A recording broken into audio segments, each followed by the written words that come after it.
That's John Templeton on the camera, and me sitting down for another day behind the desk.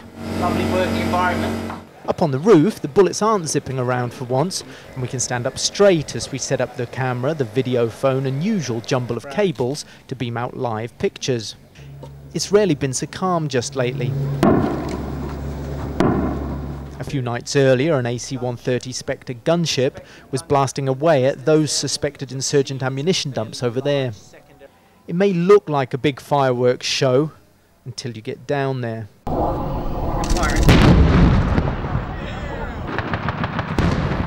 Then you realise the fight for Fallujah's up close and it's dirty. Insurgents and Marines are facing off only about 200 yards apart.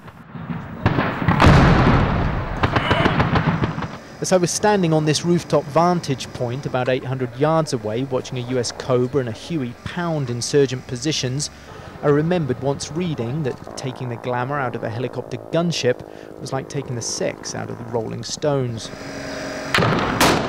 But from here, it didn't look very glamorous to be doing the killing or doing the dying in this Wild West town, a kind of Iraqi Tijuana, minus the tequila.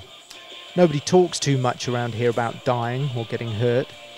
Mostly we talk about cold beer and girls.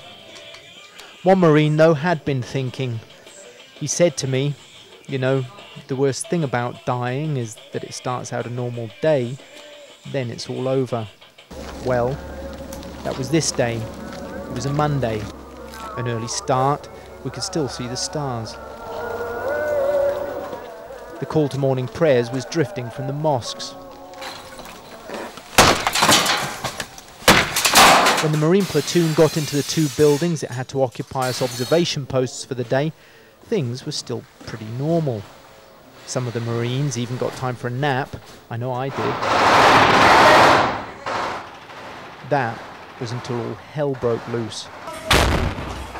That flash as an insurgent rocket smashing against the window, that Marine pulled himself back up and carried on shooting. It was only when they began dragging wounded Marines screaming into the room where we were that it seemed a bit more real.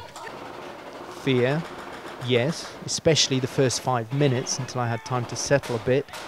Fear too that you could die in such an anonymous place while your folks back home were still sleeping. One Marine died in that house, about 14 others were wounded. Doing the math, that normal Monday, we had only a 4-to-1 chance of getting out unscathed. So after that, running back down these alleyways seemed like a relief. By the time we reached the far corner, a Marine said, "Hey, when I fire, you go! You too, homie! Go!" We were back in the movies.